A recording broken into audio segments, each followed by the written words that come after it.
Imana ishimwe cyane. Gloire à Dieu. Turiko dusozera uyu mwaka wa 2025.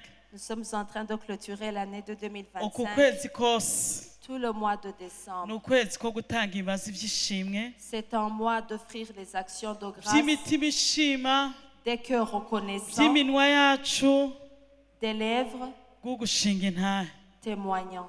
Hari impamvu idutera gushima Il y a les raisons qui nous poussent à kuko remercier Dieu. gutangura umwaka Parce que commencer l'année, nta garanti n'imwe ihari kugira uwurangize. il n'y a pas de garantie pour la terminer. woshobora kugira assurance zose zigufasha z'amazu z'imiduga z'ingendo Tu peux avoir toutes les assurances de logement, contre des accidents pour le voyage. ariko ntushobora kugira assurance y'ubuzima ngo umwaka wose ndawurangize ngo ngire assurance kugira ndangize umwaka. Mais tu ne peux pas faire une assurance pour bien terminer l'année, uri muzima étant encore en vie. hari ubuntu bw'Imana twabonye. Nous avons vu la grâce de Dieu. Reka uku kwezi dushima Imana. Que cette année on donne les actions umuntu de wese grâce. yirengagize Que toute personne mette de côté imitwaro yiwe ses fardeaux, ariko tuje imbere y'Imana dukenguruka mais qu'on aille devant Dieu. kuko étant hariho n'imitwaro reconnaissant. dufise kuko turiho. Parce qu'il y a même les requêtes que l'on a parce que nous sommes en vie. hariho n'imitwaro dufise kuko dufise ubuzima. Il y a même les requêtes que nous avons parce que nous avons la vie.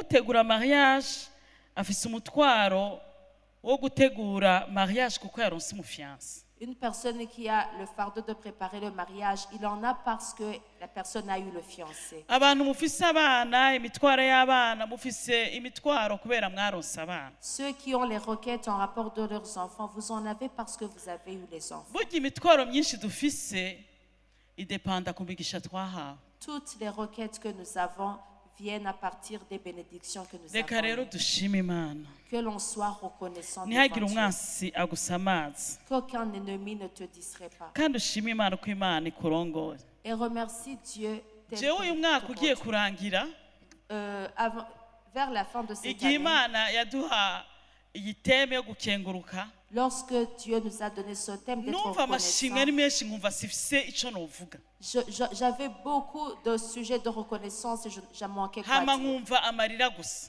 Et j'avais les larmes. ariko numva mwe mu Imana mbwiye ngo Mais ndiko le- ndasenga ko numva nafise uko niwubwira Imana Je ne savais pas comment m'exprimer devant Dieu. ariko numva mwe mu Imana nyoboye ngo shima Imana kuko yaguseguye. Mais le Saint-Esprit m'a conduit de remercier Dieu parce qu'il t'a soutenu. umuntu yagwaye Lorsqu'une personne est hari igihe malade, arondera uwo yisegura. il cherche une personne qui le soutient. iyo umuntu arushe Lorsqu'une personne est hari igihe fatiguée, arondera ico il yiseguza. cherche sur quoi ico s'appuyer. kintu mwe mu Imana yadugije muri jewe Et ce que le Saint-Esprit a fait monter en moi cabaye filime nini cyane a été pour moi un grand film. casanga iyo ataba Imana Et j'ai réalisé que n'eût été Dieu, simba narahagaze mu bihe bikomeye bitandukanye je n'aurais pas tenu debout dans ariko les moments Imana difficiles. yaraduseguye Mais Dieu nous a n'iri soutenus. shengero Imana yarariseguye. Et Dieu a été en appui pour cette uku église. uyu mwaka wose Toute cette année, ndazi ko hari abantu bavuga bati ibihe vyabaye bitoroshe je sais qu'il y a des gens qui disent les moments ont été durs, amazu yaraduze ibiciro biraduga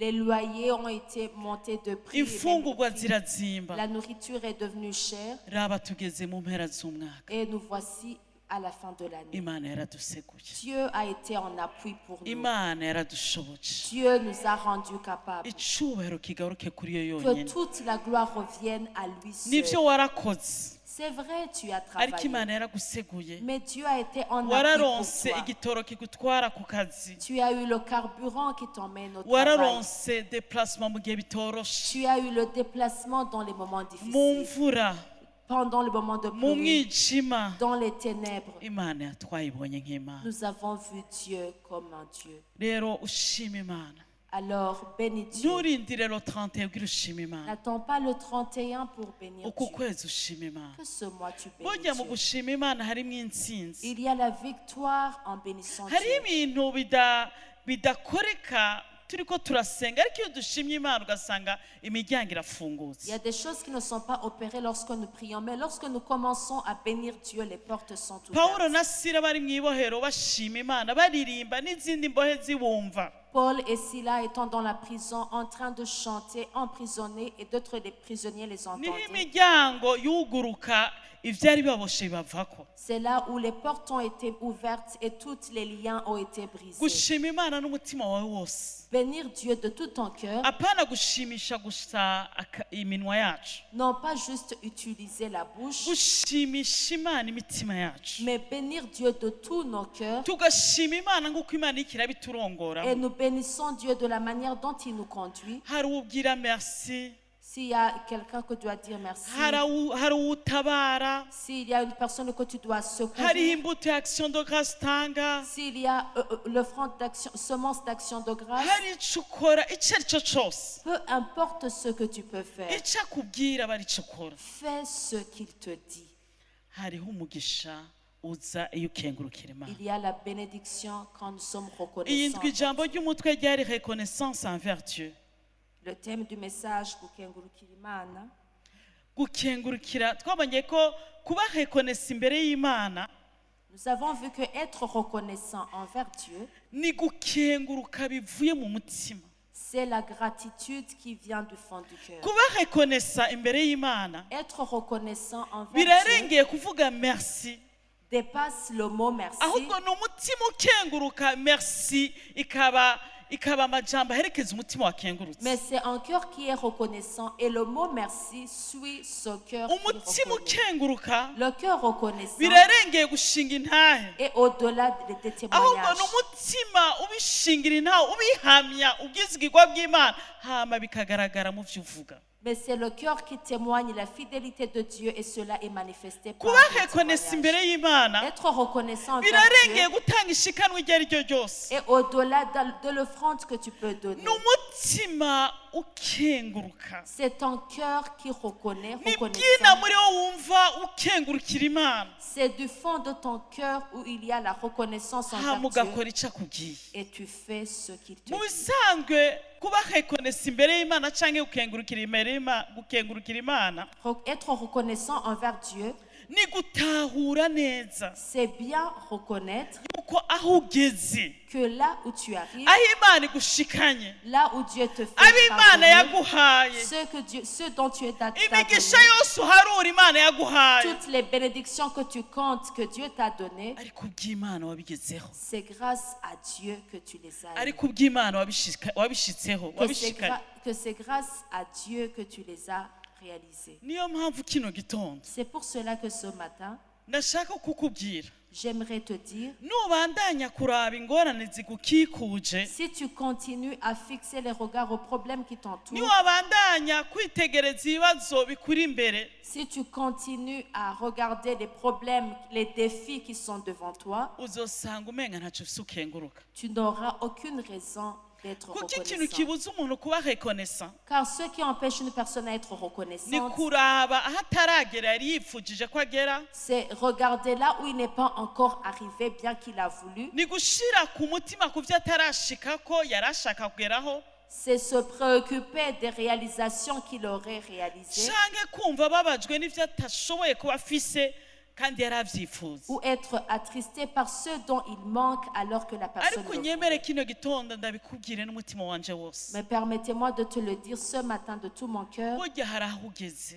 Il y a là un niveau où tu arrives hari aho Imana yagushikanye, et il y a là où Dieu t'a conduit. hari ivyo Imana Il yagukoreye. y a ce que Dieu a opéré pour toi. Umuntu umwe yigeze kumbwira ati, Une personne m'a dit un jour, aturazi igihe cyose nama mbona umenga nta bintu mfise, ndi umworo, ndi umukene, à chaque fois je vois que je n'ai rien, je suis pauvre, je n'ai rien du tout, ati ku buryo umunsi wo kwimuka, de telle sorte que le jour ati narondeye agaprobox gusa, Le jour de mon déménagement, j'ai juste cherché une voiture Probox. kuko nabona ko n'udutebe mfise duke cyane, urabona twa dutebe batwita ngo dusonga bugari, nanzi ko twokwira muri kapo. Parce que je trouvais même que l'équipement du salon était trop petit et que cet Atari ku équipement munsi pouvait être contenu dans le nimuka inzu. capot. Mais le jour où j'ai déménagé la Niho maison, namenye ko ntunze gusumba abandi bose. c'est le jour où j'ai réalisé que je suis riche. Naregeranije ibintu mu nyuma ndatinda ndarondera na kamyoneti bifashe. J'ai rangé jusqu'à ce que même j'ai fait recours à la voiture camionnette. Niwitegereza ibigukikuje, Si tu regardes ceux qui se trouvent dans ton umwasi entourage, ashobora kukwereka ko ata mpamvu yo gushima. l'ennemi peut te faire prouver que tu n'as pas une raison d'être reconnaissant. Ariko niwitegereza ubuntu wagiriwe, Mais si tu regardes la grâce qui t'a été no faite, hagati mu ngorane, même au travers des problèmes, uzosanga ufite amashimwe menshi gusumba ingorane. tu trouveras que tu as beaucoup de sujets d'action de grâce Umutima plus que ukenguruka, problème. En cœur reconnaissant, ni umutima ugaruka ku Mana, c'est un cœur qui revient vers Dieu ukibuka isoko ry'imigisha en se souvenant la source des aho bénédictions. riva. La source des Ngiye kubaha bénédictions. imirongo, Je vais vous donner les versets. ndabasaba muyandike Je vais vous demander de les écrire. kugira ngo iyo tudashobora gusomera hano Les versets qu'on ne pourra pas lire ici, ushobore kuyirimbura nugera muhira. tu puisses les méditer étant arrivé à la maison. Mwandike ubutumwa bwiza bwa Luka igice cya 17 umurongo wa 11 kugeza ku 19. Vous allez écrire l'évangile de Luc, chapitre 17, versets 11 à 18. Luka 17 11 kugeza ku 19. Évangile de Luc, chapitre 17, 11 à 18. Mwongere mwandike igitabo cya mbere cya Samueli igice cya mbere Vous allez également écrire dans un livre, 1 Samuel, igice cya mbere chapitre umurongo 1, wa 26 kugeza ku 28.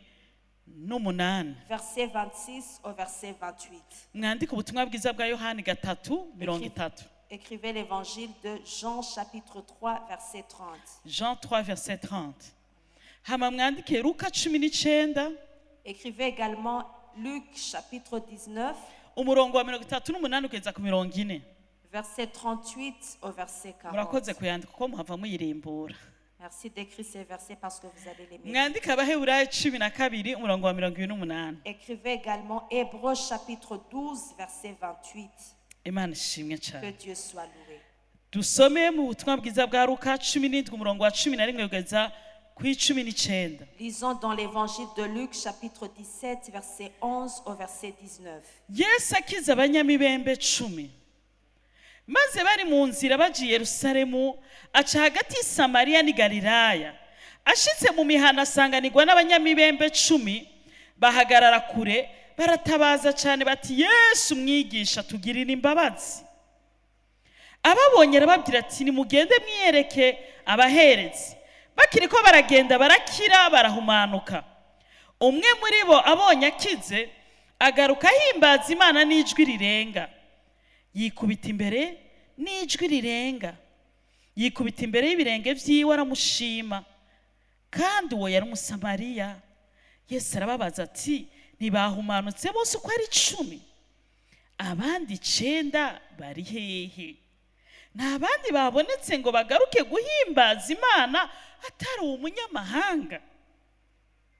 Kandi aramubarira ati, va hasi ugende, ukwizera kwawe kuragukijije. Dusome abafise birazi igifaransa canke abumva igifaransa murakurikira muri Bibiliya yanyu. Reka dusome mu rurimi rumwe rw'ikirundi. Turasoma. Lisons. Ceux qui sont en train de suivre en français, vous allez lire dans vos Bibles. Nous allons juste lire dans une seule langue, le Kirundi. 1 Samuel 1, 26 à 28.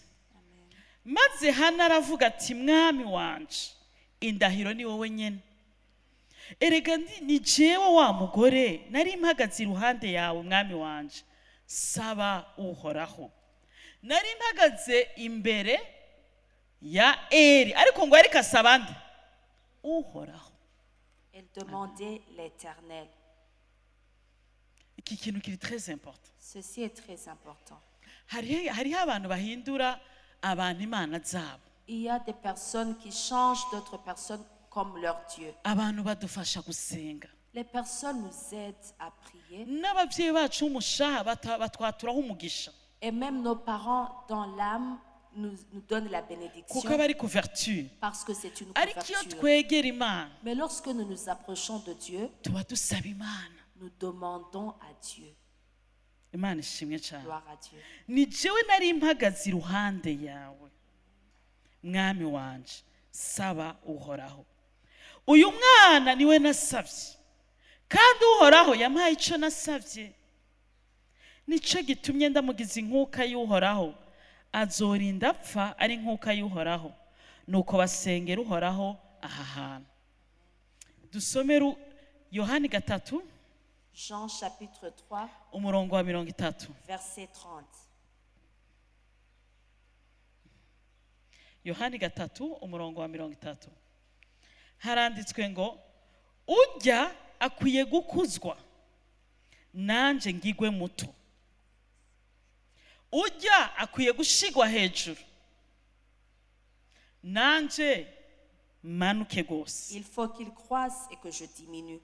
Turagaruka kuri iyo mirongo yindi isigaye. Nous allons revenir au verset qui reste. Duhejeje kumva inkuru z'abanyamibembe 10. Nous venons d'entendre l'histoire de 10 lépreux. Ni vyabaye simigani. C'est ce qui s'est passé, ce n'est pas une parabole. Kandi murabizi neza yuko mu isezerano rya kera, Et vous savez bien que dans l'Ancien Testament, kandi na Yesu nuko yabisanze bimeze, et même Jésus l'a trouvé ainsi, abanyamibembe vyari bicibwa mu kibano. les lépreux étaient rejetés dans l'entourage. Ntibashobora kuba mu ikoraniro ry'abera nk'uko dukoranye. Ils ne pouvaient pas venir dans l'assemblée des saints comme nous sommes Ufise venus. ugaragayeho umubembe waca n'umuryango wawe waraguca, ntiwashobora kuba mu rugo rwawe. Si tu avais la lèpre, tu ne pouvais pas être dans ta famille, même ta famille te rejetait. Ntiwashobora kuja aho abandi bari. Tu ne peux pas se rendre là où les autres se trouvent. Ntiwashobora gushishikara ibikorwa vyawe vya misi Tu yose.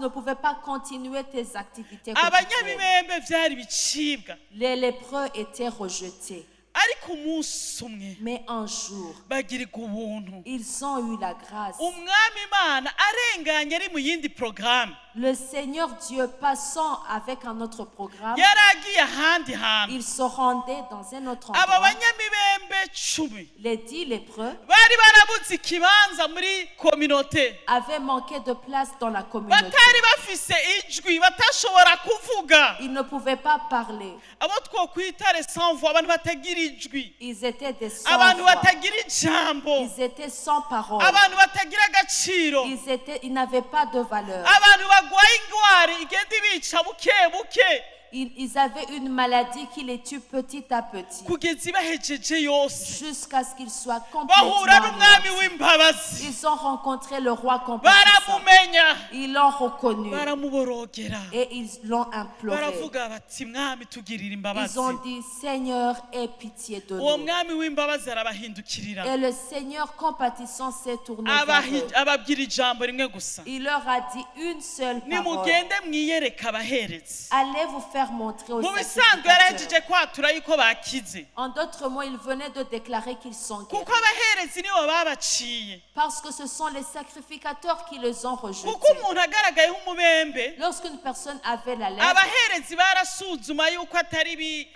igifaranga canke ibihuhushi canke atari ingwara zindi zo ku rukoba, les sacrificateurs se rassuraient que ce n'est pas une maladie de la peau bakamushira n'ahantu bamukumira et on l'isolait kugira ngo babisuzume neza. pour bien diagnostiquer cela. Abaherezi bamaze kubona yuko vy'ukuri ari umubembe, nibo ba mbere babitangaza bakamuca. Après que les sacrificateurs le confirment bien que c'est la lèpre, c'était eux les premiers de le proclamer et ils l'ont Rero rejeté. Yesu ababwiye ngo nimugende mwiyereke umuherezi, abaherezi Et lorsque Jésus les a dit d'aller se faire montrer aux yarahejeje sacrificateurs, kwatura ijambo ko bakize. ils venaient de proclamer la parole qui sont Kuko guéris. ijambo ry'Imana riravuga ngo Parce que la parole de Dieu ngo dit, arungika ijambo agakiza. il envoie sa parole et il guérit. Ngire mbabwire abantu b'Imana, J'aimerais vous dire, peuple de ubwami Dieu, twinjiyemwo le royaume dans ni lequel nous ubwami sommes entrés, bw'umwami aganza abaganza. c'est un royaume du roi qui Iyo règne avuze sur les biraba, rois. Quand il parle, iyo cela ategetse arrive. birakoreka. Quand il ordonne, cela est Ntiturinda exécuté. kubibonesha amaso, Nous n'attendons pas de le voir par nos yeux. ntiturinda kubibamwo, On n'attend pas de l'expérimenter. ntiturinda Nous kubikorako. n'attendons pas de le Iyo toucher. abivuze biraba. Quand il proclame Kuko cela, avuze ngo arrive. nimugende mwiyereke abaherezi, Lorsqu'il a dit, allez vous faire montrer aux sacrificateurs, ntibari bwakire, il n'était pas encore guéri. ntibari Il bwakire. n'était pas encore Bari guéri. gushobora kumubwira bati umvirize uragwaye. Il pouvait dire, mais écoute, tu es malade. Twobegera bajya abantu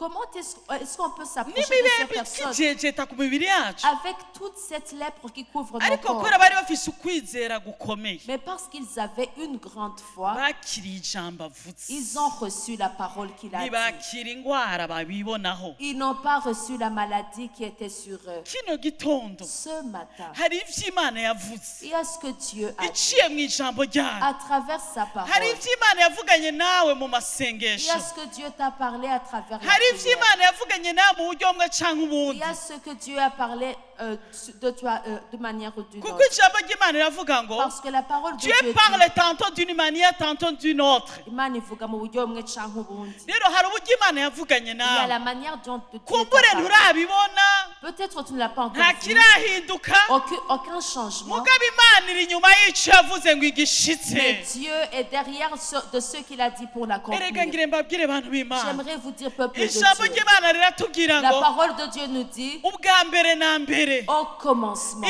isi ntiyari ifite ishusho le monde était informe. kandi isi yari ku mwijima Et le monde, les ténèbres couvraient le ngo monde. ariko Imana iravuga ngo ntihabeho iki kirabaho Mais Dieu parla que ceci soit et cela fut ibyo ainsi. tubonesha amaso Tout byose ce que nous voyons avec nos yeux byahamagawe n'ijambo ont ry'Imana été appelés par la parole de ibyo Dieu. tubonesha amaso Tout byose ce que nous voyons par nos yeux byahamagawe n'ijambo ont ry'Imana été appelés par la hariho parole de ububasha Imana ivuze Dieu. Il y a la puissance quand Dieu kuko parle. Imana iri inyuma y'icyo yavuze Parce que Dieu veille sur ce nimba qu'il Imana a dit. yaduhamagariye gukenguruka Si Dieu nous appelle à être reconnaissants, Imana si umubeshi Dieu n'est pas un nuko menteur. Imana izi ko yabikoze C'est parce que Dieu sait qu'il a déjà Imana agi. ishobora ngo nimube rekonesa Dieu ne peut pas dire d'être reconnaissant, nimutange ibimaze iby'ishimwe donner les actions de grâce ataco yakoze sans qu'il n'ait rien fait. dushobora kuba tutarabibona Peut-être nous ne l'avons pas encore vu, mugabe yarungitse ijambo mais celui qui a envoyé le iri inyuma message, y'icyo yavuze ngo il igishitse est derrière de ce qu'il a dit pour nahaco l'accomplir. gushira mu ngiro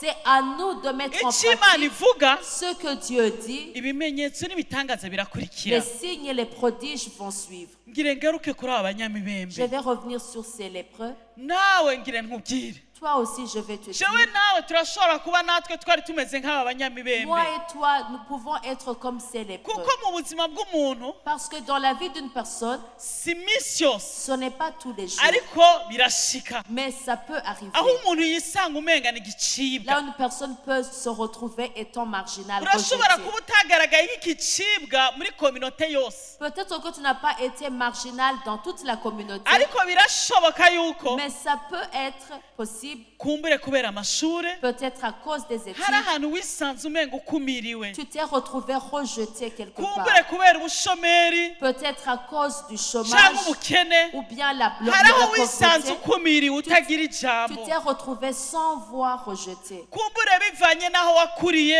Peut-être le lieu où tu as grandi n'akahise kawe et ton passé. birashoboka yuko hari ahantu wisanze utagira ikibanza ntugire ijambo Peut-être tu t'es retrouvé dans un endroit sans place et hari sans ibihe voix. bishika mu buzima bwa misi yose Il y a les périodes qui arrivent dans umuntu la vie de tous les akisanga jours. umenga arakumiriwe n'igicibwa Une personne se retrouve étant rejetée, marginale. ariko Imana ihabwa Mais icubahiro gloire à Dieu. Imana ihabwa icubahiro Gloire à Dieu. umwami wacu yesu kristo Notre roi Seigneur ni Jésus-Christ, umwami w'imbabazi c'est un roi compatissant. ni umwami w'imbabazi C'est un roi miséricordieux. niwe yiyegereza bose C'est lui qui se rapproche de tous. niwe ashobora guha ijambo abajyatswe C'est lui seul qui peut donner la voix niwe à ceux qui ahindura n'ont pas. amateka C'est lui qui change l'histoire. abari ba nyarucari Et ceux qui étaient akabagira bakomeye moindres deviennent uwo nations mwami puissantes. yesu Ce roi niwe Jésus, ashobora guhindura umwungeri akamuhinduramo umwami c'est lui qui peut changer du berger au roi. uwo mwami wacu Notre roi, niwe ashobora gufata uwari ingumba akamuhinduramo ihanga c'est rikomeye lui qui peut prendre une stérile et faire venir d'elle une grande nation. kuko n'umugabo w'imbabazi Parce que c'est un homme miséricordieux. n'umugiraneza ibihe Et byose il fait du bien tous les jours. hari ahantu yagusanze Il y a un endroit où il t'a rencontré. hari ahantu yagusanze Il y a là où il t'a rencontré. aguha umuryango utari uwufise Il t'a donné une famille sans que tu aguha ne l'avais urugo pas. utari urufise Il t'a donné un foyer alors aguha que tu aho l'avais kuba pas. wari kurayerera Il t'a donné la demeure alors que tu étais en aguha train izina d'errer. utari ufise izina Il t'a donné un nom alors que tu n'en avais pas. hari aho yagusanze. Il y a un endroit où il t'a Jewe rencontré. ndazi aho yansanze. Moi, je sais là où il m'a Ndazi rencontré. ico yangize. Je sais ce qu'il a fait Ndazi de aho moi. yankuye. Je sais là où il m'a Ata tiré. muntu n'umwe yari kuhankura. Alors que nul ne pouvait Nawe me tirer de cet nusubiza endroit. amaso yawe inyuma. Si aujourd'hui tu fais un recul, Uyu munsi uri hehe? où est-ce que tu serais Uyu aujourd'hui? munsi ubugeze he? Où est-ce que tu serais Erega aujourd'hui? ushobora kuba uyu munsi nawe uri kwa muganga Peut-être que tu pourrais être à l'hôpital toi kandi aussi utarakira. et sans être guéri. Erega uyu munsi birashoboka yuko Peut-être aujourd'hui c'est fort possible. wari kuba isi itakikwibuka. La terre ne te souviendrait plus de toi. Erega uyu munsi byari gushoboka Aujourd'hui, ça pourrait être yuko possible uwo warazishize ku mutwe uri umusazi mw'ibarabara. que tu serais devenu un fou qui court dans la rue, dans les Erega rues. byose byoshoboka Tout pourrait être ariko raba possible. ico yakugize. Mais regarde ce qu'il a Raba aho fait de toi. yagushize. Regarde là où il Hari t'a uri placé. imigisha yakugiriye. Compte les bénédictions qu'il t'a données. Amaze kubagira neza aba banyamibembe Après avoir fait du bien à ces lépreux, akababwira ngo nimugende kandi bakavyizera. il leur a dit de partir et ils l'ont cru. Mu bisanzwe abo bagabo bari abagabo ukwizera, Ces hommes étaient des hommes de foi. bakiriye ijambo ry'ubutegeka, bakiriye ijambo ry'umwami w'abami, Ils ont reçu la parole de celui qui commande, la parole du roi des rois. baryakiriye rirabakorera, Et lorsqu'ils ont reçu, cette parole a agi en leur faveur. rirabakiza. La parole les a Ariko guéris. aba banyamibembe ko ari 10 Mais ces lépreux étant 10, bamaze gukira, après être guéris, 9 muri bo baciye baba busy. 9 parmi eux ont été trop Ngira baciye occupés. bibuka imyaka bamaze bari hirya y'igisagara, ubuzi bahevye bwamaze gupfa. Peut-être ils ont commencé à penser les années qu'ils ont passées en dehors de la ville, les travaux qu'ils ont abandonnés. Ngira bibutsa abagore babo bari bakumbuye. Peut-être ils ont pensé à leurs femmes qui leur manquaient. Ngira baciye bibuka abana babo bakumbuye. Ils ont pensé à leurs enfants qui leur manquaient. Imana ibakoreye ibitangaza, Et Dieu, après qu'il ait fait des miracles pour eux, baciye baba occupé. ils sont devenus occupés.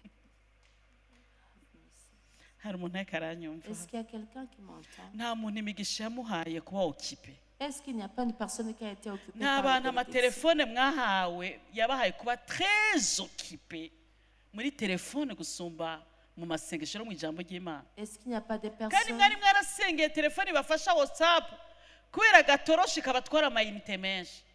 Mugabo telefone yabahaye yabagize très occupé. Vous avez prié pour avoir téléphone WhatsApp, mais le téléphone vous a fait que vous soyez trop occupé. Telefone burya n'urumogi n'akantu ucishijemo. Le téléphone, c'est comme une drogue, c'est juste quelque chose que je dis de passage. Hari ahantu nari mu rubanza, Il y a un endroit où j'étais dans une nari kumwe cérémonie. n'umutware wanje. J'étais avec mon mari. Hama aho hantu nari mu rubanza, Et là où j'étais dans la cérémonie, nari nicaye imbere nyene j'étais assise devant n'umutware wanje yicaye imbere. et mon époux aussi. Hariho était n'abandi assis devant. bubahwa bari bicaye imbere. Il y avait également d'autres personnes respectées qui Umudamu étaient assises. akuze Et une femme adulte âgée yuba afise nk'imyaka nka 55 irenga cyangwa 60. qui aurait plus de Oya yoba afise autour de 50, entre 50 et 55. qui aurait entre 50 et 55 ans. Amajambo ariko aravugwa. Il y a les paroles qui sont en train d'être prononcées. Yashikiye ku telefone, Elle est venue étant sur téléphone. ari kuri iyo telefone Et sur ce téléphone, aca yugurura YouTube, mamba ari Facebook cyangwa YouTube. elle a ouvert le Kuva YouTube urubanza rutanguye depuis le début de la yirabira cérémonie. ibikoko ingene birondoka Il ingene regardait bijyana, la reproduction animale. ahandi yirabira utuntu tw'utwimaje Elle regardait aussi des images. bikanamufata agatwenga akaryoherwa, Et cela arrivait même que la femme se mette à akaca rigoler. ahamagara umugabo wiwe ngo uraba Et elle montrait à son mari. urubanza sinkabica umugabo wanje ari hano, Je urubanza n'exagère pas. rwaratangwe rurinda ruhera. Toute la cérémonie a commencé et même a pris fin, Yambaye imvutano, étant habillée, bien habillée. yarishe taxi cyangwa yaje n'umuduga we ntavyo nzi, Je ne sais pas si elle avait payé le taxi. yahawe ou elle était ikibanza dans son cyo propre kwicara véhicule. imbere, Elle avait eu la place d'honneur. ariko ari muri Facebook, Instagram, TikTok yitwengera nukuri sinkabije ntiyigeze aronka umwanya wo kumviriza ibyo turimo. Je n'exagère pas, il n'a pas eu le temps d'écouter ce que nous étions en train d'expérimenter à ce hama moment. biheza azimya telefone ayishyira mu isakoshi arasohoka. Et puis après la cérémonie, elle a éteint le téléphone, elle est sortie. buriya hari abantu mwahevye urumogi Il y a les personnes qui ont abandonné la drogue, ariko muri mu rundi rumogi rw'itelefone. mais qui sont droguées, qui Kuko ont d'autres kuko drogues de ugeze téléphone. ahantu telefone ikumugaza kugeza hiyo. Parce que si tu arrives à un moment où tu es dépendant du kuko téléphone, urashobora jusqu'à kujya ce ku point, telefone ukominika. tu peux prendre le téléphone pour communiquer. kuko bamwe mufise ubuzi mwitaba imanza mufite ubuzi. Parce que les uns, vous avez le travail. ivyo simbihakanye. Ça, je ne le nie pas. urashobora kujya ku telefone kugira ubaze amakuru yo muhira cyangwa ari ibintu utatunganije. Tu peux prendre le téléphone pour demander les nouvelles de la maison ou bien s'il y a des choses que tu n'as pas mis ariko en kujya ordre. kuri telefone uraba amasitati, Mais prendre le téléphone pour juste voir les statuts, uraba amayimaje pour voir les images, n'ibikoko na dokimantere baraba bicaye muri salo. les documentaires que l'on regarde étant au salon. afite ntuzi neza icyo ushaka warahuye n'urumogi byararangiye. Tu ne sais pas réellement ce que tu veux. Tu as pris la drogue. mvuze ku telefone gusa. Je parle du téléphone seulement. hari abantu bishuwe imitwaro Il y a ceux qui ont été exaucés, ariko mwaciye muba okipe. mais vous êtes devenus occupés. erega aba banyamibembe birumvikana neza yuko Ça se comprend que c'est l'épreuve. bamaze gukira Après la guérison, baci bibuka imyaka bamaze badataha iwabo. ils sont rappelés des années qu'ils ont passées sans rentrer chez baca eux. babona ko priorite Et ils ont trouvé que la ari priorité, kubanza kuba mu vyabo c'est de se préoccuper de leurs affaires imbere yuko baba rekonesa kuba bakijije. avant d'être reconnaissants envers celui qui les a guéris. umutima uri rekonesa, En cœur reconnaissant, umutima ukenguruka, en cœur reconnaissant, n'umutima uha agaciro gukengurukira imana c'est un cœur qui valorise la reconnaissance envers Dieu imbere yuko witaho ivyawe. avant de te préoccuper hariho de abantu tes mwaronse affaires. ubuzi Il y a les gens qui ont reçu de l'emploi, ariko ubuzi bwaciye bubatwara, mais vous avez été trop pris par ce travail mwibagira n'imana ibaha amagara meza yo gukora ubwo buzi. et vous avez oublié Dieu qui vous donne la bonne kandi santé imana pour faire ce ishatse iyo travail. baryamika ahantu mu bitaro mukaduza amaguru hejuru Ese mukaraba hejuru yonyene gusa. Et si Dieu le veut, il peut vous faire retrouver dans une situation étant allongé sur un lit à l'hôpital, fixant des regards à lui seul. hariho abantu mwaronse abana Il y a les personnes qui ont eu les enfants, ariko abana babahindukiye bahindutse batumye muba bizi muba okipe gusumba imana yabahaye. et les enfants ont fait que vous soyez occupés, umutima ukenguruka en cœur reconnaissant. n'umutima wibuka isoko, C'est un cœur qui se souvient de la source. n'umutima wibuka imana, C'est le cœur qui se souvient de Dieu. ugahindukira ugashima imana. Et ils ont remercié kuko Dieu. icyo imana yaguhaye nikigutwara umutima imana izokikwaka mu buryo bumwe cyangwa ubundi. Parce que si ce que Dieu t'a donné a pris la place dans ton cœur, Dieu te l'enlèvera d'une manière ou d'une autre. ndabisubiyemo, Je le répète, burya hariho ibintu mu buzima bwacu twatakaje. il y a les choses que nous avons perdues dans nos vies. birashobora gushika yuko hari abantu twaba twarabuze Il y a même, ça peut arriver que même il y a les gens que nous avons perdus, ariko imana yabikoze kugira ngo mais Dieu l'a fait parce que dukure amaso ku migisha ahubwo duhange amaso ku isoko ry'umugisha. qu'on ne fixe plus les regards aux bénédictions, mais qu'on fixe les uyu regards mwaka à la source. utararangira Avant la fin de cette année, ibuka ko uri mu biganza by'imana, souviens-toi que tu es dans les mains de Dieu. ibuka ko abawe bari mu biganza by'imana, Souviens-toi que les tiens sont dans ibuka la ko main de Dieu. amashuri yawe n'amafaranga yawe n'ubuzi bwawe uri mu biganza by'imana. Souviens-toi que tes études, ton emploi, ta vie se trouvent dans les mains ntube de Dieu. très occupé n'imigisha gusumba kwitwareka ubwa mbere uwaguhaye imigisha. Ne sois pas très occupé par les bénédictions, plus que s'occuper de celui qui t'a donné umwe les niwe bénédictions. yagarutse gusa Un seul est revenu. agaruka gukenguruka. Il est revenu pour être reconnaissant. hama umwami amubonye Et lorsque le roi l'a vu, aca aravuga ngo abandi 9 bari hehe. il lui a demandé où sont les 9 mu yandi autres. majambo yesu yarakangutse En d'autres mots, Jésus a été surpris. ati finalima abandi ntibyakunze, Est-ce que finalement, les autres, ça n'a pas marché?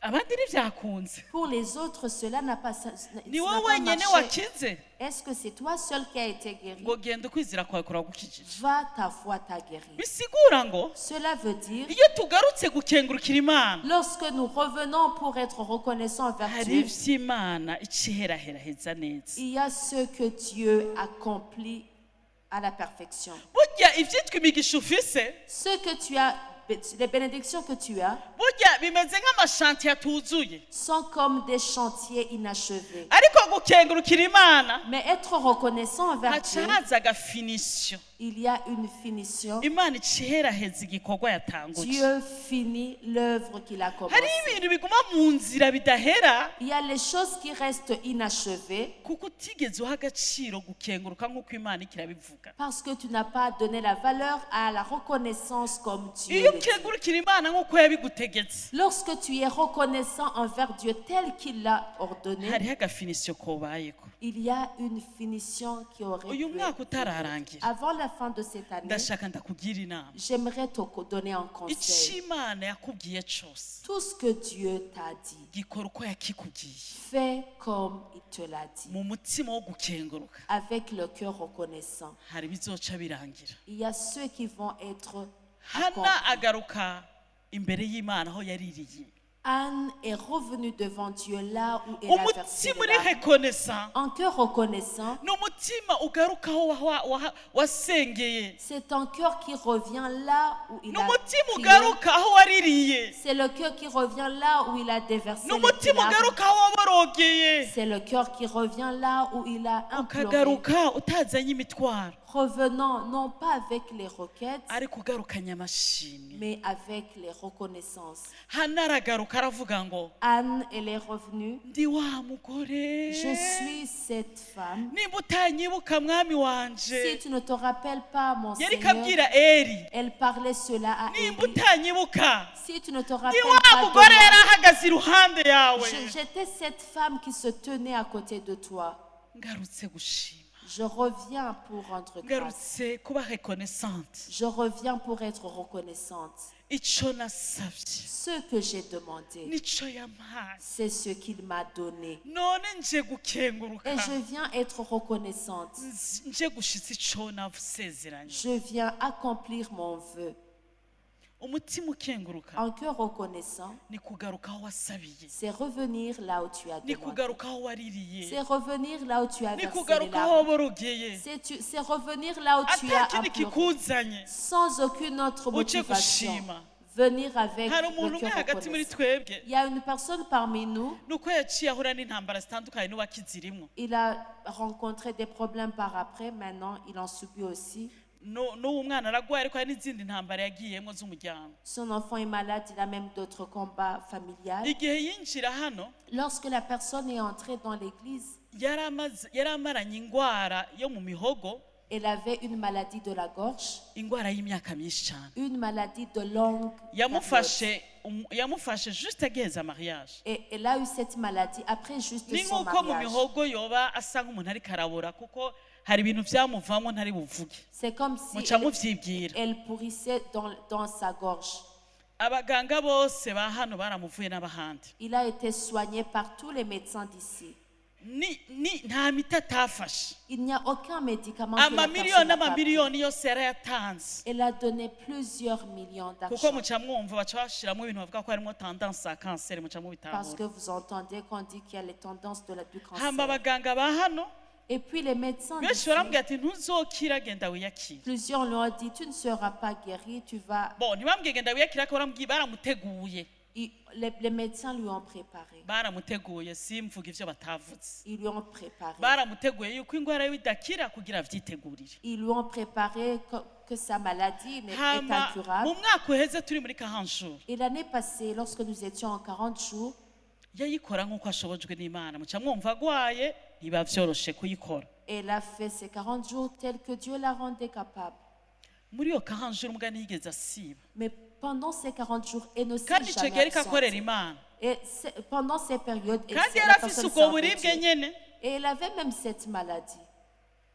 mugabo ico kibazo ntiyari azi ko yogikira Mais la personne ne savait pas qu'elle pouvait être libérée de ce muri problème. kahanjuru niho ivyo yahora bimuzamwo vyaheze Et dans les 40 jours, c'est là où le problème qu'il avait a fini. haragera n'igihe n'ububabare burahera Et il est arrivé un moment où même les douleurs mu ont nyuma pris fin. arakira wese Par après, la personne a été complètement guérie. arakira wese La personne a été complètement yaje guérie. yansavye umubonano Elle a demandé rendez-vous. icyo gihe na Betsaleli niho yari ari Ce jour, Betsalel azanye était ici. ikiamverope cya shokora kingana gutya kirimo ama examen yakoresheje abaganga bamuvuye imiti yose. Elle est venue avec un grand enveloppe qui remplissent les examens qu'elle a fait, les tests médicaux. Abadokiteri bose muzi bavura ivyo ba hano bose Tous les docteurs que vous connaissez qui soignent ce genre de maladie, amafagitire yakoresheje. toutes les factures qu'elle a reçues, Aravuga ati muvyeyi, elle a dit, maman, ibi bintu nzanye ces choses que j'apporte, nje kuvuga naho vyogenda gute sinzoreka hano hantu, je viens dire que peu importe ce qui peut arriver, je ne sinzoreka quitterai pas ici. gusengera hano hantu Je ne cesserai jamais de kuko prier nahuriye ici, n'Imana. parce que j'ai rencontré Dieu. Nzoronka akaryo ko kubishingira intahe, J'aurai l'opportunité d'en rendre ariko Imana témoignage. yarankijije. Mais Dieu m'a guéri. Twari imbere y'ibipimo bigaragara. Nous étions devant des faits, des diagnostics qui donnent des faits clairs. Iyo Imana igukoreye ikintu Quand Dieu agit pour toi, nugaruka imbere y'Imana ushima, reviens devant Dieu pour être burya reconnaissant. gukenguruka La reconnaissance gukora ku mutima w'Imana. touche le cœur de Ujya Dieu. musamariya yagarutse imbere y'Imana agakenguruka byaramukozeho Yesu. Le Samaritain qui est revenu pour être reconnaissant envers Jésus, cela a touché le cœur de Erega Jésus. Imana n'umuvyeyi. Dieu, c'est ton Père. Mwebwe abantu mwagiriye neza abavyeyi bari hano canke abajene bakuze bari hano, Les parents qui sont ici ou bien les jeunes adultes. muhora mwiyumva gute naho muri abana beza nanje barabishikira, Kom- muhora mwiyumva gute abantu bama babarondera kubw'ingorane gusa, Comment est-ce que vous sentez quand les gens vous cherchent juste pour des problèmes, ariko batigira babarondera bababwiriye ibintu vyagenze neza? mais qui ne vous cherchent pas pour vous dire que les choses sont bien passées? Ntavyo muba mukeneye vyabo ndabizi, Je sais que vous n'avez pas besoin de leur bien, mugabo umuntu umisi yama kubwira ingorane gusa ariko atamusa kubwira ngo ibi bintu vyaciyemo. mais une personne qui te parle toujours des problèmes, mais qui ne te dit jamais que cela a été réglé, Uhora wumva gute? comment est-ce que tu te sens? Erega n'Imana n'umuvyeyi Même Dieu, c'est ton Père. kuzi kagukorera igitangaza, Faire un miracle pour toi, waririye, un miracle dont tu as imploré, wasengeye, tu as prié pour ça, waborogeye, tu as ariko imploré Dieu, ntuhagarare ngo ushinge intahe, mais que tu ne te tiennes pas pour donner uha Imana témoignage, icubahiro, que tu glorifies Dieu, utere intege abandi. que tu exhortes les Niba hari autres. ico Imana yakubwiye ukora meme nayo bari shikanwa ngo uritange, Et ce qu'il t'a dit comme une offrande, que tu ne le donnes pas, ndashaka kugutera intege. j'aimerais t'exhorter. Imana yacu ni Imana relationnelle, ni Imana y'imigenderanire. Notre Dieu est un Dieu relationnel. Burya ubucuti bwari hagati y'Aburahamu n'Imana bwari ubucuti burimo relation. La relation qui était entre Dieu et Abraham, Canke Dawidi n'abandi bose. David et autres Imana personnes. ntugifate nk'ikimana kiri hejuru. Ne prends pas Dieu comme quelque chose qui se trouve là très haut. Igira inshuti yawe, Que tu le prennes comme ton ami mubane nk'abagenzi, et qu'il y ait une relation mubane d'amitié, nk'umuvyeyi, qu'il y ait une relation d'un père et uhora enfant. ugaruka ushima. Et reviens étant reconnaissant. Umutima ukenguruka Le cœur reconnaissant, ni umutima c'est un cœur utahura yuko qui reconnaît bien icubahiro gikwiriye Imana. que la gloire est digne à Dieu. Umutima uri reconnaissant Un cœur ni reconnaissant, umutima utahura c'est un cœur qui reconnaît ko icubahiro gikwiriye Imana ubwa mbere. que Dieu seul est digne de la gloire. Umugabo yitwa Jean Baptiste L'homme du nom de Jean-Baptiste, amaze kubatiza Yesu, afin d'avoir baptisé Jésus, inyuma y'iminsi, après des jours, inyuma y'igihe, après des périodes, abigishwa ba Jean Baptiste les disciples de baca Jean-Baptiste, babona Yesu ariko arabatiza nawe, ils ont trouvé Jésus en train de baptiser lui aussi. baca birukanga rero kwa Jean Baptiste. Ils sont courus vers Jean-Baptiste. Ngumviriza, Écoute, wa mugabo twari kumwe kuri Yorodani, l'homme avec lequel nous étions au mu yandi Jourdain, majambo ka gapeti joueur wabatiza en d'autres mots, ce petit joueur que tu as kariko baptisé, kagutwara amasifa, il est en train de prendre toutes tes kariko éloges. kagutwara icubahiro, Il est en train de prendre ta erega nako gloire. kariko karabatiza. Lui aussi est en train de baptiser.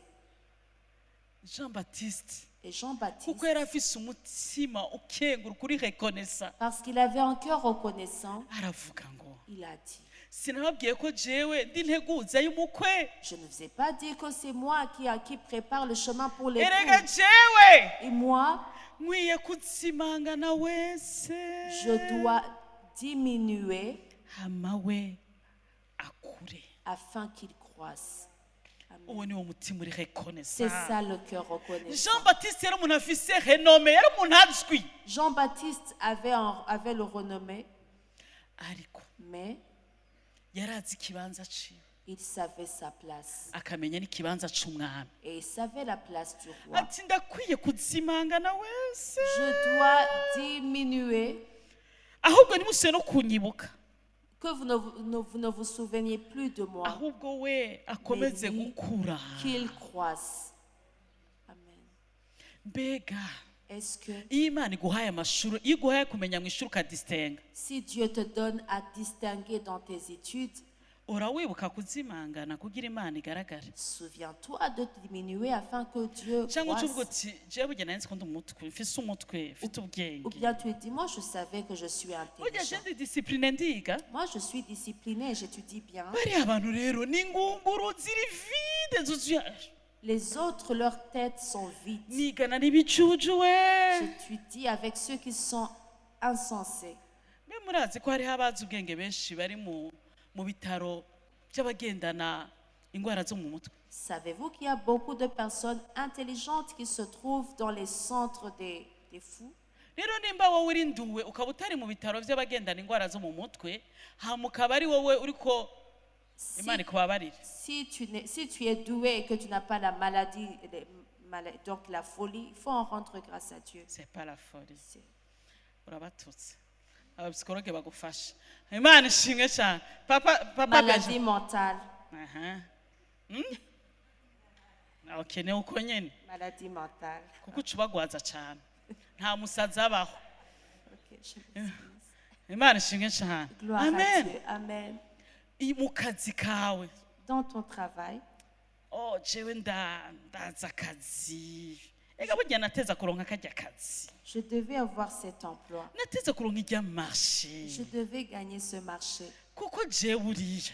Parce que moi, Jewe burya nshoboye byinshi. Ni murabona abantu mu buzi batigira barekonesa amakapasite y'abandi baba ari moi.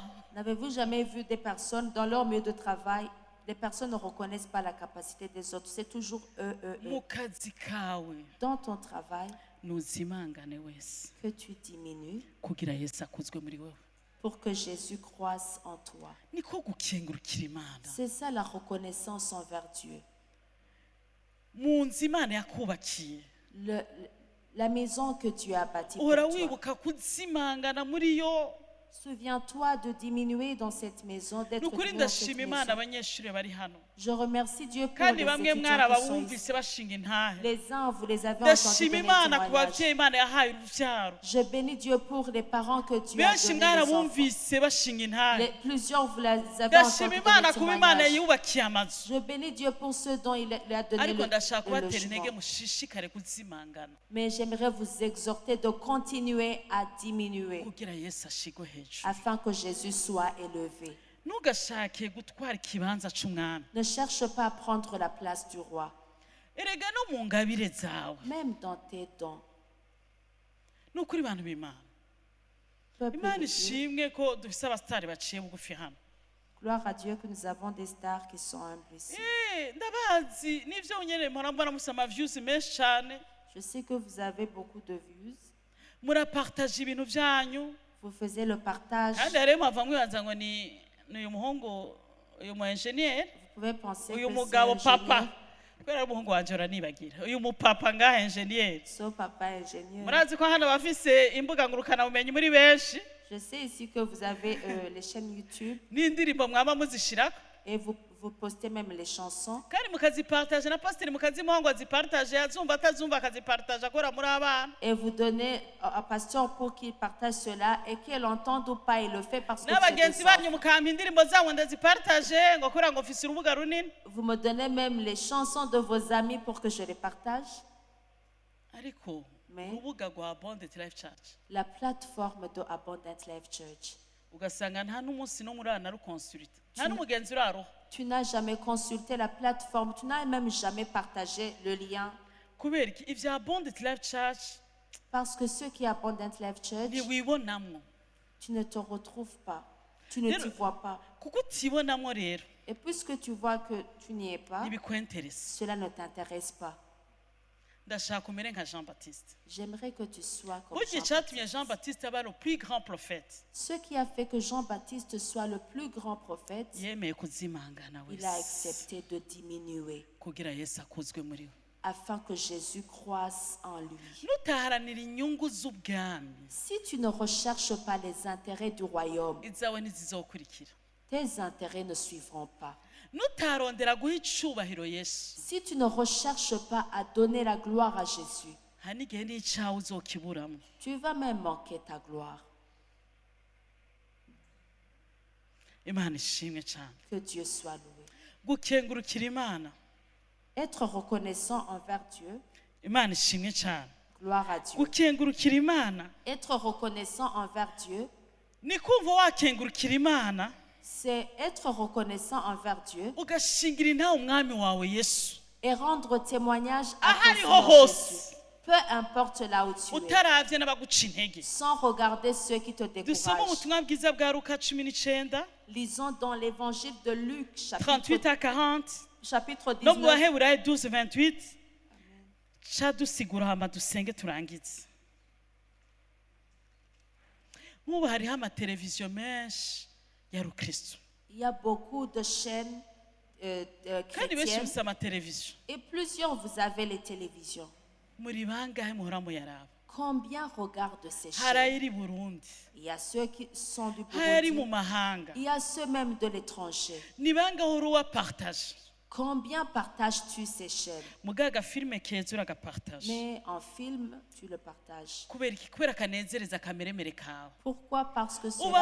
amakuru yose y'ibiyaga bikuru uwo yakubaza urayazi. Toutes les nouvelles des grands lacs, tu les connais. Cibehora ngira ikibazo. Moi, j'ai un problème. Cibehora ngira ikibazo. Moi, souvent, j'ai un problème. Ariko ico kibazo ni personnel. Mais ce problème est personnel. Gute ushobora kumara mu masaha 80 ufise kubaho?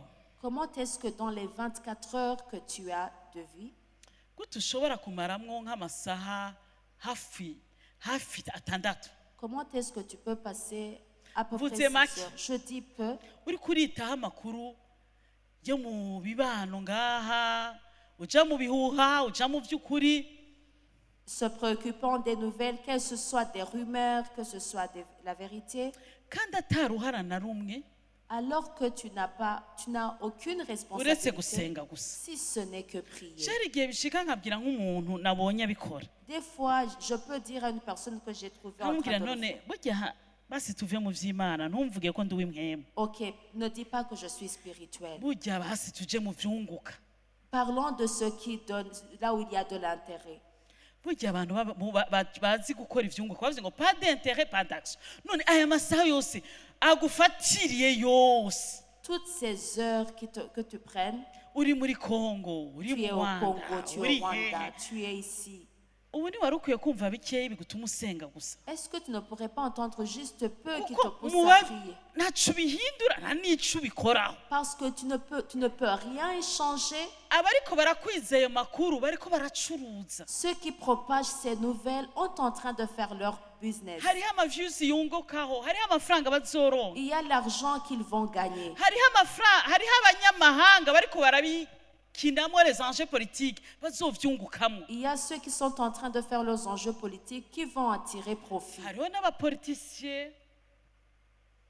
n'abapoliticiens, Il y a même les politiciens. abanyapolitike Il y a ceux qui font la gukora politique. igikorwa cabo bateza kubikurikirana. Parce que puisque c'est leur métier, ils None doivent wewe s'en ufise préoccuper. ikibazo c'inzu yo kubamo, Mais toi, tu as un problème de logement. utagira aho kuba, Tu n'as même pas de demeure. bariko bakubwira ngo urondere inzu vyihuta, On est en train de te dire de chercher la maison à la udafise hâte. ratio y'abana, Tu n'as pas la ration pour tes enfants. udafise na ya bisi. Tu n'as même pas l'argent pour le transport. Ayo masaha atandatu Ces 6 heures, uyatakarije iki? pourquoi est-ce que tu les perds?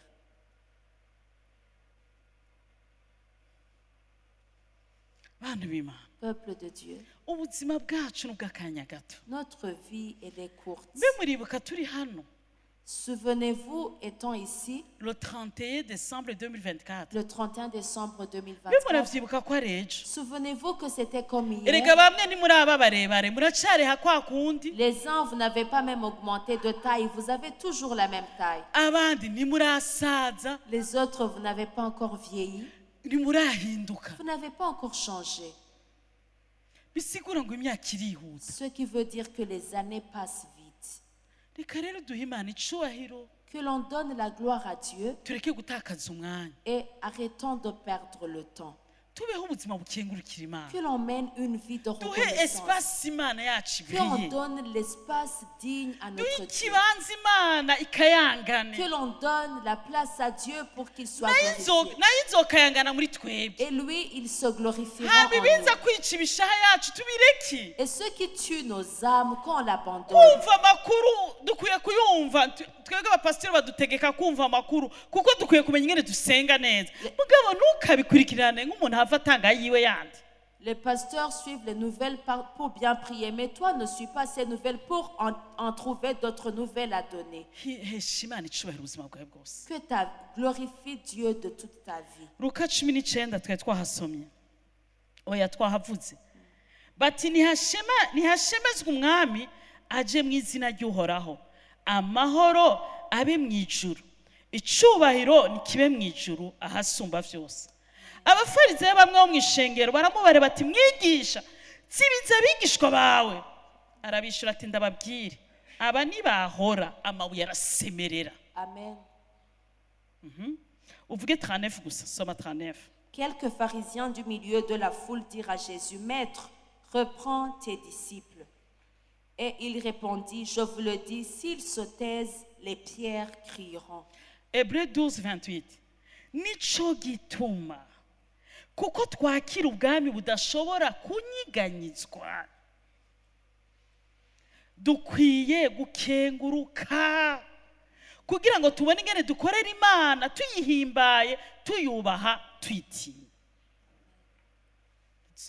C'est pourquoi, recevant un royaume inébranlable, nous servons un royaume qui n'est pas ébranlable, ubwami butanyiganyizwa. montrons notre reconnaissance. Montrons notre reconnaissance, dukengurukira Imana kuko dukorera ubwami butanyiganyizwa. Amen. En rendant à Dieu un culte qu'il soit agréable. Kugira ngo ubuzima bwacu buhinduke igikorane, turindira ikorane ca dimanche, ahubwo guhera lendi nuko tutazokorana, ubuzima bwawe bwose Imana yumve uri gikorane cigendera. Avec piété et avec crainte. Alléluia. Amen. Alléluia. Amen. Ubwami turimwo Le royaume que nous avons n'ubwami reçu, butanyiganyizwa. c'est un royaume inébranlable. Ubwami bwose bwo mw'isi Tous les royaumes de ce monde buranyiganyizwa. peuvent être Les grandes ébranlés. puissances zose zo mw'isi Les grandes puissances de cette terre ziranyiganyizwa. sont ébranlables. Ivyo wubatse birasenyuka umunsi umwe, Tout ce que tu as bâti un jour peut ibihe être birabahungabanya, les circonstances peuvent ekonomikima ubutunzi burahungabana, l'économie peut être ébranlée. abategetsi binjira gutegeka bagahindura ibintu. Les dirigeants peuvent changer les choses. Ubwami bwose bwo mw'isi buranyiganyizwa, Tout royaume de cette terre peut être ariko ngo ébranlé. ubwami dukoreramo, Mais le royaume que nous avons reçu, ubwami le turimwo, royaume que nous avons reçu, kino gitondo ndashaka kubwira ko uri umusitwaye, j'aimerais te dire ce matin que tu es un uri citoyen. umwene Tu gihugu es un citoyen w'ubwami butanyiganyizwa, d'un royaume inébranlable. n'ubwami Un butanyiganyizwa. royaume Mbega inébranlable. urazi ko uri muri protection y'ubwami butanyiganyizwa? Sais-tu que tu es couvert par la protection du royaume inébranlable? Imana iguhumura amaso ikwereka abamarayika bagukikuje. Que Dieu ouvre tes yeux pour te montrer les anges qui Imana iguhumura t'entourent. amaso ikwereka abaesikoti bari iruhande yawe b'abamarayika. Que Dieu t'ouvre les yeux pour voir la grande foule d'anges qui te couvrent. Kuko uri mu bwami Parce que tu es dans un utari royaume. ubwami bw'iyi si. Un royaume qui n'est pas de ce Mbega urazi ko monde. provision yawe ari ubwami bw'Imana? Sais-tu que ta provision vient du royaume de Dieu? Ibikubeshaho biva mu bwami Tout bw'Imana. ce qui te fait vivre vient du Rero royaume ngo de nimba Dieu. turi mu bwami butanyiganyizwa, Si nous sommes dans le royaume inébranlable, ngo montre notre reconnaissance, tugaragaze gukenguruka. montrons notre reconnaissance. Alléluia. Amen. akazi kawe karanyiganyijwe, Ton travail a été ébranlé. urugo rwawe rwaranyiganyijwe, Ton foyer a été ébranlé. ubuzima bwawe bwaranyiganyijwe, Ta vie a été kandi ébranlée. normal. C'est normal. none ubuzima bwacu bwereka utanyiganyika gute n'igihugu tubamwo kinyiganyizwa n'amahanga turimo anyiganyizwa, wowe ushaka kuba stable gute naho uri hatari stable? Comment veux-tu être stable alors que même là où tu te trouves, il n'y a pas de la stabilité? ngo je numva nabaye stressé, Moi, je suis stressée. business zanteye stress kuko nguma mpunga abantu, deja na ekonomi y'igihugu urimwo nayo nyene ni stress. L'économie même de ton pays est en train d'être Apana bouleversée. même dans notre pays, même des nations, L'économie des nations, hanze hose même à l'étranger, ibintu byose biranyiganyika, tout est ébranlé. ariko wewe Mais toi, ni wowe uguma uhagaze ahantu hanyerera. c'est toi qui te trouves dans un endroit qui est glissant, Hanyerera qui est glissant. erega aho duhagaze deja ntihari stable, Là où nous tenons, il n'y a pas de la aho stabilité. twinvestisa haguma hanyiganyika, Là où nous investissons, twubaka mu ngo nazo nyene ziregarega, nous fondons le mariage dans des foyers twinvesita qui sont- business yacu ahantu hahungabana. nos business sont ébranlés. Ariko iyo tumaze gukizwa Mais lorsque nous sommes sauvés, turi abana b'Imana, nous sommes enfants de Dieu. turi abaragwa b'Imana, Nous sommes les cohéritiers, turi abaraganwa na de Dieu. Kristo, Nous sommes les cohéritiers avec Christ. twinjira mu bwami Nous entrons dans un royaume butabaye inébranlable. tuba twinjiye mu bwami Nous butanyiganyizwa, sommes dans un royaume akazi inébranlable. konyiganyizwa, Le travail peut être ubutunzi ébranlé. bwonyiganyiga, La richesse peut être ariko ubwami ébranlée. turimo ari bunyiganyiga.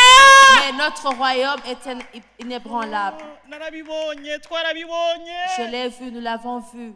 Ndibuka umunsi umwe mfise umwana wa mbere nabashingiye intahe, J'aime vous donner le témoignage lorsque j'avais mon enfant akazi aîné. kari karangiye ntavyiteguriye, ahubwo nahatswe gufungwa mpoga ubusa. Et mon travail a pris fin sans m'y attendre. Hama ku kazi k'umutware wanje bari bamvujije nyene igihe kinini afise amakredi, Et puis le travail là où mon mari travaille, on m'avait fait soigner, il bankura mu avait des kazi crédits. afise kuri konte 28 000 nimba ndavyibuka Et puis neza, mon travail a pris fin alors qu'il avait sur son compte canke 28 ngira 000. ahembwa 28 000, je ne sais pas kubera hariho amakredi menshi. Mais il y avait beaucoup de crédits à cette Inda époque. nari ngeze muri December bambwiye ko date probable yo kuvyara ari December, ntagira ikintu na kimwe kandi numva ntashaka iwacu kubasaba ko nasohotse. Et c'était au mois de décembre et ma date probable était au mois de décembre. Je n'avais rien, je ne voulais même pas demander dans ma famille. Hari abo twari twizeye nabo nyene nibo nabo nyene baratunyiganyiza nyene baratwereka yuko kizira guhanga amaso abantu. Et il y a même ceux à qui nous faisions confiance, ils nous ont également montré qu'on ne Mu doit pas nzira fixer les regards. tutaziga Et dans les chemins qu'on ne s'attendait niho pas, umumama umwe yandondera une maman m'a cherché. arambwira ati ndagukunda, Elle m'a dit, je t'aime. ndazi ko abana ba mbere muwagurira ibintu kare cane, Je sais bien que pour les enfants aînés, vous les ariko hari achetez ibintu tôt, natumye kugiha umukobwa wanje yasama inda mais il y a les choses que j'avais fait commande lorsque ma fille est tombée enceinte. ndabituma ko mu Bubirigi, Et j'ai fait la commande en Belgique.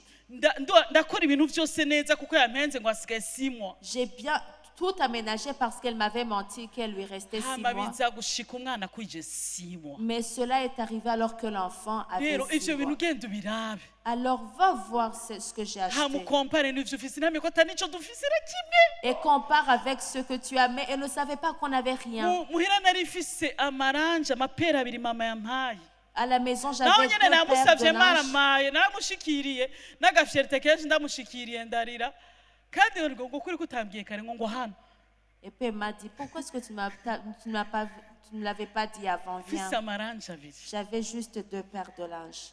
Ibintu tuhabwa ibintu vyera gusa. Et nous avons reçu en Abana batatu twavuye tuvyara mu nyuma cyane cyane wa kane witwa Blessing, twararonde ngene twomukorera ivyo twakoreshekira turabibura. on a voulu même N'ubu faire. ntavyo ndaronka ivyo bintu.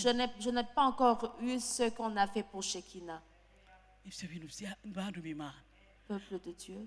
isi yakunyiganyiza, Le monde peut t'ébranler. abantu bakunyiganyiza Les personnes peuvent Ibihe également faire que tu sois byakunyiganyiza. secoué. Les ariko circonstances ngire peuvent te faire nkubwire ébranler. Mais uri j'aimerais mu te bwami dire, butanyiganyiga tu es dans le royaume baho inébranlable. ubuzima buri rekonesa Mène une vie reconnaissante. baho ubuzima bukenguruka Mène une vie reconnaissante. baho ubuzima bukenguruka Mène une vie reconnaissante. n'icyubahiro cy'imana C'est là où kizogaragara la gloire de Dieu va se manifester. ntihakagire ukuzibiza uri kurashima imana Qu'il n'y ait personne qui te fasse taire quand tu es en train abigishwa babonye d'être yesu ari ku reconnaissant. ndogoba Quand les disciples ont vu Jésus sur bamusasira la, impuzu ils ont mis baravuga les ngo pagnes ozana par terre. ozana Et ils ont crié Hosanna, Hosanna. hashemagizwe uje mu izina ry'uhoraho Béni soit celui qui vient dans le nom du Seigneur. ozana risobanurwa ngo Hosanna veut dire imana y'agakiza kandi imana y'ubutabazi Dieu du salut et Dieu de la délivrance. baguma bavuga bati uje Ils kudutabara ont crié celui qui vient nous ntihakagire umuntu délivrer. agucecekesha gusenga imana Qu'il n'y ait personne qui te fasse taire dans la abantu prière. bazokwanga ariko ntibazokubuze gushima Que imana les personnes te haïssent mais qui ne t'empêchent pas à bénir ingorane Dieu. uzocamo ntizokubuze gukengurukira Que les imana problèmes que tu traverseras ne t'empêchent Kuko uri mu pas de bwami bénir Dieu. butanyeganyezwa. Parce que tu es dans un royaume inébranlable. hama abafarisayo b'abanyedini Et les pharisiens ngo religieux, bacecekeshe il faut les faire taire. babwira yesu ngo cecekesha Ils abigishwa ont dit à Jésus de Mu faire yandi taire les majambo. disciples. En d'autres mots, erega twambaye ibara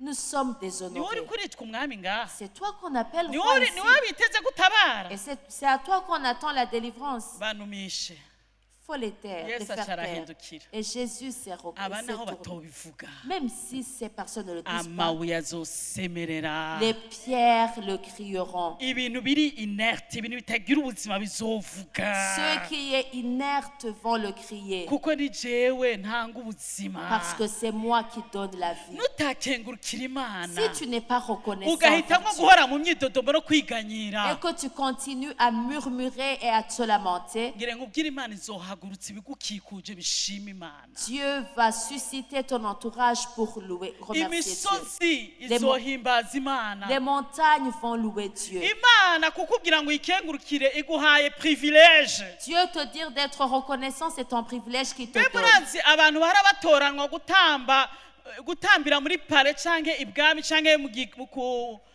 bahita gute kuri pare bahita ku kirimba Savez-vous Haleluya. les personnes qui sont élues pour aller faire des présentations au palais Si royal, bose. ce n'est pas tous.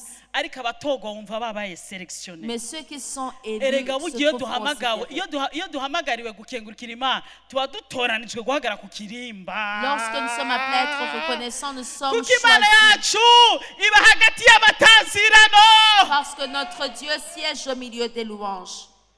uri mu cumba Dans ta chambre, uhora ushiraho ikirimba que tu y mets, hama niwahura n'abantu et si tu rencontres des ukengurukira personnes, imana bakubwira ngo we rofa ibisi imana ibikora ntaco sois reconnaissant envers Dieu. S'il te dit que tu es insensé, il n'y a pas de problème. gushingira intahe hose Rends-lui témoignage partout. gushingira intahe yesu Témoigne Jésus, umuvugira parle pour lui. mu bakomeye n'aboroshe Dans ceux qui sont forts et ceux qui sont petits, ni kuba rekonesa c'est être reconnaissant. nimugende muvuge ubutumwa bwiza Allez prêcher la bonne nouvelle. nimugende muvuge inkuru nziza Allez annoncer la bonne nouvelle. nimubwire abataramenya imana Parle à ceux qui n'ont pas encore nimubwire connu abataja Jésus. gusenga Parle à ceux qui ne hariho viennent pas abantu d'église. babayeho nk'impumyi Il y a des personnes qui mènent une vie bamara indwi aveugle. yose badasenga kandi badafise na garanti y'indwi Ils passent une semaine sans prier, sans avoir la genda mu garantie. bibutsi bahumuke amaso babe mu nzu y'imana basenge bakorera imana Va leur rappeler pour qu'ils viennent dans la maison de Dieu, qu'ils servent Dieu, qu'ils prient Dieu.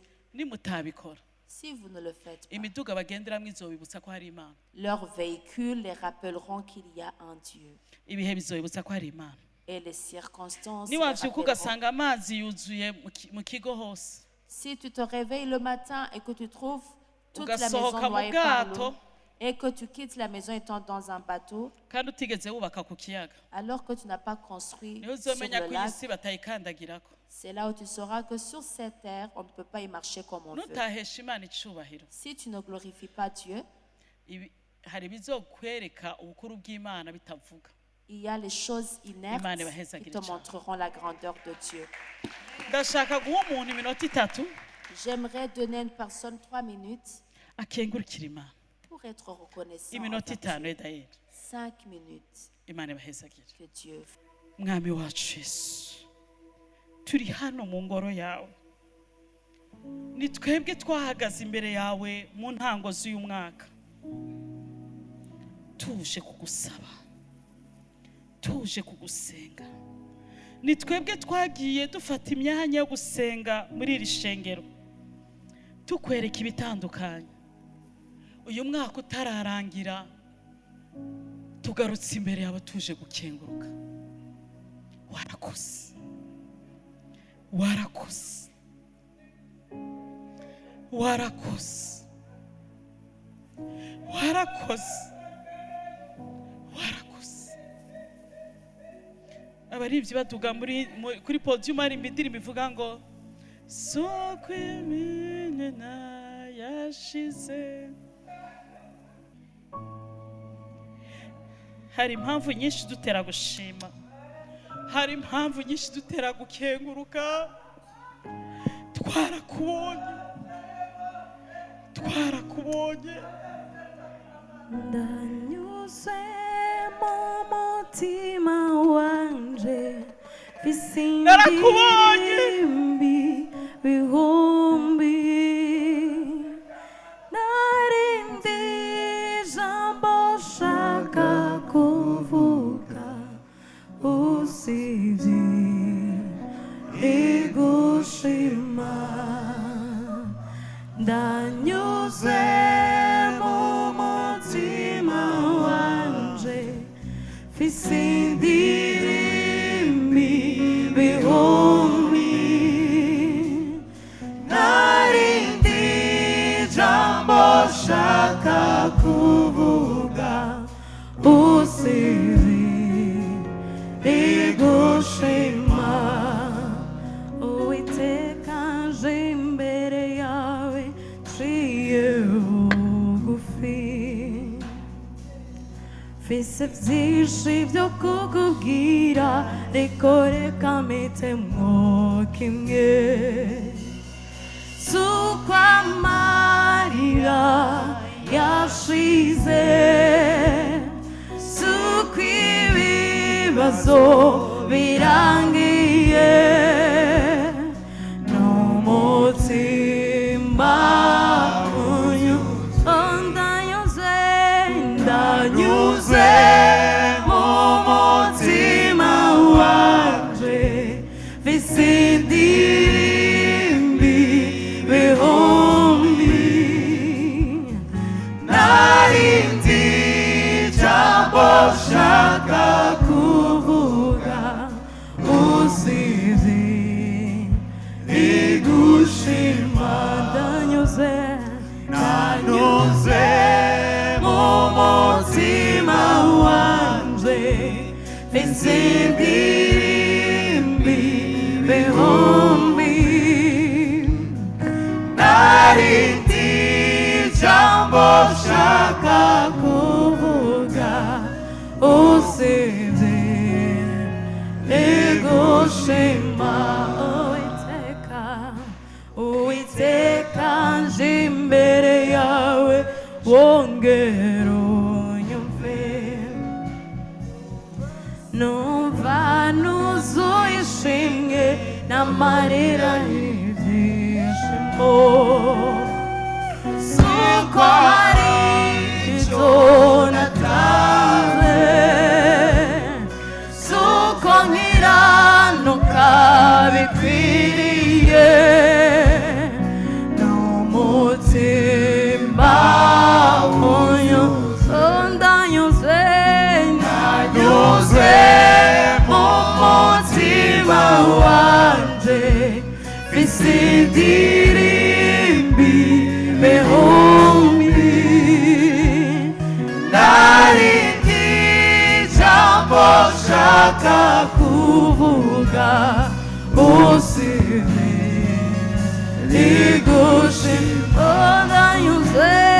Ndanyuze mu mutima wanje, bisindirimbi bihumbi, narindi jambo shaka kuvuga usivye rigushima ndanyuze mu mutima wanje isindirimbi bihumbi narindi jambo shaka kuvuga usivi rigushima. mwami Imana tugarutse imbere yawe tuje gushima tuje gukenguruka. Twabonye byinshi binyiganyizwa mu buzima bwacu, twabonye mu ngo zacu haba kunyiganyiga mu ishengero, mu gihugu, mu mahanga, ariko turagushimiye ko waduhagaritse ukadusegura. Akira ishimwe ry'ibyina mu mutima w'umuntu wese agukengurukiye, akira indirimbo tukuzana imbere yawe, icyubahiro kibi cyawe. Imana ibahezagire.